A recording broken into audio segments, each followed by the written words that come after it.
Princesa Deokje se je rodila zadnjemu korejskemu monarhu, kralju Gojongu. Kasneje so jo japonske cesarske oblasti, ki so takrat vladale Koreji, prisilile, da se je preselila na Japonsko. Nato je začela trpeti z različnimi duševnimi boleznimi, ki so jo mučile do konca njenega življenja. To je zgodba o zadnji korejski princesi. Ženska, ki jo zgodovina pozna kot princeso Dokje, dejansko po rojstvu 25. maja 1912 v palači Changdok v Seulu ni prejela imena. Rodila se je korejskemu cesarju Gojongu in njegovi konkubini Yang Gujon, ter je bila sprva obravnavana kot da je nezakonski otrok. Ta situacija pa ni trajala dolgo, saj je deklica kmalu osvojila očetovo naklonjenost.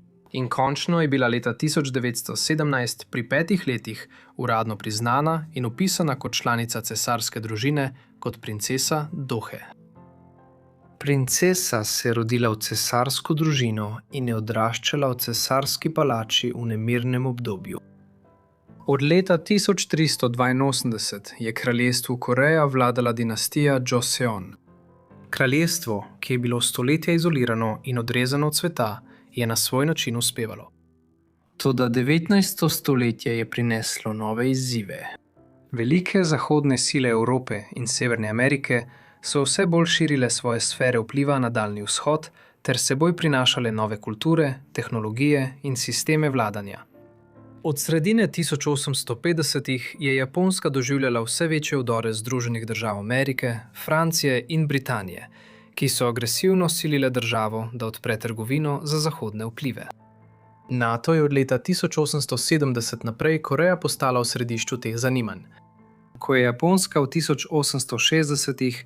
in 1870. letih doživela obdobje hitre modernizacije, je vse bolj merila na korejski polotok. Pod vodstvom kraljice Min, soproge korejskega kralja Gojonga, v 1880. in 1890. letih se je država odločno upirala zahodnim in japonskim posegom, pogosto tako, da se je povezovala z Rusijo proti Japoncem.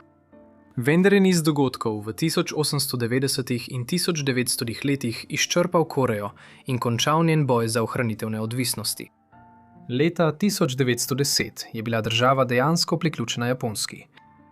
Kralj Gojong, ki se je konec 1890. za kratek čas razglasil za cesarja Koreje, je bil prisiljen abdicirati. Čeprav so mu japonske oblasti dovolile, da je ohranil svoj položaj v večinoma ceremonialni vlogi kot nekakšen cesar v pokoju.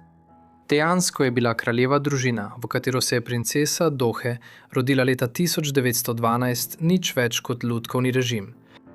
Japonsko cesarstvo je bilo prava oblast v Koreji od leta 1910 naprej in je državo vodilo prek okupacijske vlade. Japonska uprava v Seulu in osrednja japonska vlada v Tokiu sta oblikovali življenje princese Dohe na več načinov. Čeprav je imel Gojong veliko otrok, jih je več umrlo v mladih letih, kar je Deokje potisnilo višje med njegove najstarejše otroke.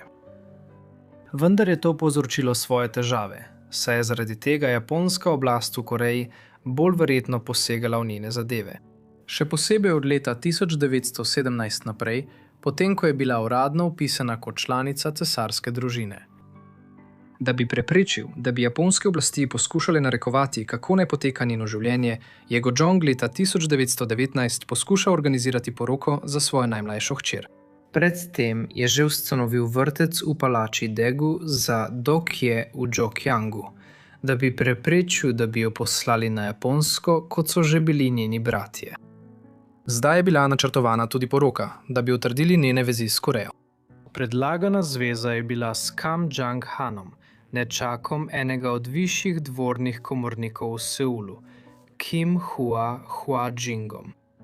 Vendar pa je bila zaradi nasprotovanja japonskih oblasti v Seulu poroka preprečena. Nato je nenadna smrt Gojonga le nekaj dni kasneje, 21. januarja 1919, zagotovila, da v Koreji za princeso ne bo več poskusov organiziranih porok. Gojong takrat ni bil bolan, Zato so se pojavila ugibanja, da so ga zastrupile japonske oblasti v Seulu, verjetno zaradi njegovih skrivnih prizadevanj, da bi svojo hčer poročil s korejskim dostojanstvenikom. Ta teorija nikoli ni bila ovržena in možno je, da je tako dejansko umrl. Zdaj, ko je bil njen oče mrtev, je bila princesa dejansko varovanka japonske okupacijske vlade v Seulu. Čeprav je bila njena mati še živa, se je njeno življenje zaenkrat nadaljevalo z določeno mero normalnosti in poslali so jo v šolo Hjonoda v korejski prestolnici. Toda njeno življenje se bo kmalu drastično spremenilo sredi 20 let prejšnjega stoletja. Leta 1925 je bila Deo Ki kot del politike japonske vlade, ki je skušala preprečiti vsakršno možnost upora v Koreji, odstranjena iz svoje domovine in poslana na Japonsko. Takrat je bila stara komaj 23 let.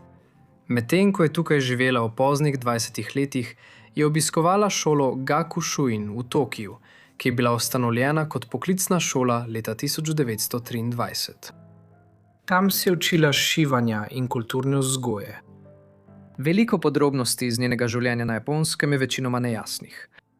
Vemo, da so ji v začetku leta 1930 dovolili kratek povratek v Korejo, da bi se udeležila materinega pogreba. Približno v tem času lahko prvič zasledimo njene težave z duševnim zdravjem. Ko se je vrnila na Japonsko, je zapisano, da je začela hoditi v spanju. Njeno vedenje pa je v naslednjih mesecih postajalo vse bolj nepredvidljivo. S časoma so ji v začetku 20. stoletja postavili diagnozo, ki so jo takrat imenovali prezgodnja demenca. To je zastarel medicinski izraz, ki so ga takrat nasplošno uporabljali za katerokoli vrsto poslabšajoče se psihotične motnje. Bolj ustrezna ocena do Heijinega stanja danes bi ugotovila, da je trpela za shizofrenijo, za katero so značilni pogosti ali občasni izbruhi psihoze. Kljub njenim vse večjim težavam je bila japonska vlada odločena, da jo poroči z japonskim možem, ko bo dosegla primerno starost in se bo njeno stanje dovolj stabiliziralo, da bi se poroka lahko zgodila. Zato je v 30 letih prejšnjega stoletja japonski cesar Taisho sklenil, da se bo Deo Kie poročila z grofom So Akekijem, članom japonske srednje plemiške družine. Klan So, iz katerega je izhajal, je več stoletij vladal otoku Tsushima, ki leži ob zahodni obali osrednjega in največjega japonskega otoka Honshu. Pred reorganizacijo japonske družbe v 60. in 70. letih 19. stoletja. Zato je bil poseben razlog. In to zato, ker je zaradi svojega položaja na zahodnem robu japonskega otočja in bližine korejskega polotoka igrala vlogo v japonsko-korejskih odnosih stoletja dolgo. Zdaj naj bi se hči zadnjega korejskega kralja poročila z vodjo istega klana. Poroka naj bi potekala na otoku Tsushima 8. maja 1931. Nato se je stanje Deo Kie poslabšalo. To ni bila krivda njenega moža. Po vseh podatkih je bil pozoren mož in mladi par je kmalu dobil otroka, ko se jima je rodila hči, po japonsko poimenovana Mae Sae, 24. avgusta 1932. Kljub temu se je Deo Kiejino stanje že naslednje leto močno poslabšalo in leta 1933 so jo prvič sprejeli v psihiatrično bolnišnico. Tukaj bi preživela leta, občasno, v obdobju pred drugo svetovno vojno in med njo. O njenem življenju v tem času vemo malo, kar ni presenetljivo zaradi prikritega obravnavanja duševnih motenj v katerikoli družbi v prvi polovici 20. stoletja. Podpiral bi jo njen mož, oseba, ki je bila pogosto predstavljena v slabi luči, a očitno ni bil zlobnež v tej zgodbi. Tudi njega, tako kot njo, so prisilili v zakon in se je moral med vojno ter v težkem obdobju po njej spopadati s finančnimi težavami družine ter z ženino boleznijo. Kljub temu je moral do nje čutiti neko naklonjenost, saj obstajajo njegove pesmi posvečene ženi in hčerki. Kljub vsem njegovim prizadevanjem, zveze ni bilo mogoče ohraniti, še posebej potem, ko se je vojna končala in cesarska vlada, ki jo je leta 1931 prisilila v poroko, ni več obstajala. Poleg tega je Koreja po vojni dosegla svojo neodvisnost.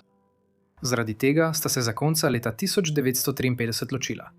Največja tragedija, s katero sta se soočila, pa je sledila 3 leta kasneje, ko je njuna hči pobegnila od doma in pustila sporočilo, ki je bilo videti kot poslovilno pismo.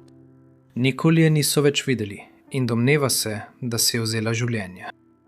Po tej travmatični izkušnji se je Deohejino stanje še dodatno poslabšalo.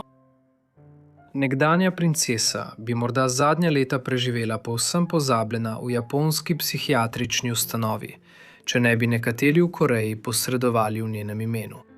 Po korejski vojni, ki je potekala med letoma 1950 in 1953, je bila država razdeljena na 2 polovici. Severno Korejo, ki je pripadala komunističnemu bloku Sovjetske zveze, in Južno Korejo, ki je bila del kapitalističnega bloka pod vodstvom ZDA. Vendar pa je, čeprav je Severna Koreja splošno znana po svoji brutalni diktaturi, tudi Južna Koreja dolga leta spogledovala z avtoritarizmom, zlasti v času dolge vladavine Syngmana Rhea, od leta 1948 do 1960. V takšnih razmerah je obstajalo zakoreninjeno nezaupanje do stare kraljeve družine in vrnitvi Deokaja v Korejo so nasprotovali. Toda v zgodnjih 60 letih so postale okoliščine ugodnejše in leta 1962 je princesa Dorokaj dobila dovoljenje, da se vrne v svojo domovino. Zajokala je, ko je po 32 letih prvič zagledala korejsko celino. Princesa je preostanek svojega življenja preživela v svojem otroškem domu v palači Changdeok v Seulu, ki je bila ponovno vzpostavljena kot prebivališče za preživele člane dinastije Choson. Tukaj sta skupaj z njeno svakinjo Yi Bangja ter njenim polnečakom in vnukom Go-jonga, ki je bil teoretično zadnji vodja dinastije Joseon, živeli s podporo korejske vlade. Vendar pa tudi takrat težave Deokaja niso ponehale. V letih po vrnitvi v Korejo je bila občasno sprejeta v bolnišnico Nacionalne univerze v Seulu zaradi pomoči pri svojih psihiatričnih motnjah. Kljub temu je živela skoraj 30 letja, dokler ni končno umrla 21. aprila 1989. Očitno je trpela za afazijo. To je stanje, ki nastane zaradi poškodbe možganov in bolniku odvzame sposobnost razumevanja jezika, kar pomeni, da ni mogla govoriti z drugimi ali razumeti, kaj so ji govorili. Do takrat je preživela vse svoje polbrate in polsestre. Toda njeno življenje je bilo težko, saj so ga že zgodaj zaznamovale politične okoliščine, v katere se je rodila, in od travme, ki jo je doživela, si ni nikoli povsem opomogla. Danes na otoku Tsushima stoji spomenik, ki obeležuje njeno poroko z njenim možem, grofom Sojem leta 1931. Življenje Deohije je bilo tema številnih knjig, iger in filmov, najbolj znan pa je film The Last Princess, korejski film, ki je bil leta 2016 deležen velikega priznanja kritikov in ki se osredotoča na njeno življenje na Japonskem in njena prizadevanja, da bi se vrnila v Korejo. Hvala, ker ste gledali. Današnjo epizodo je pripovedoval Mortis Media in če vas zanimajo strašljive zgodbe, bo verjetno nekje v opisu povezava za nadaljne poslušanje. Za zdaj pa ostanite varni in se vidimo v naslednji epizodi Forgotten Lives.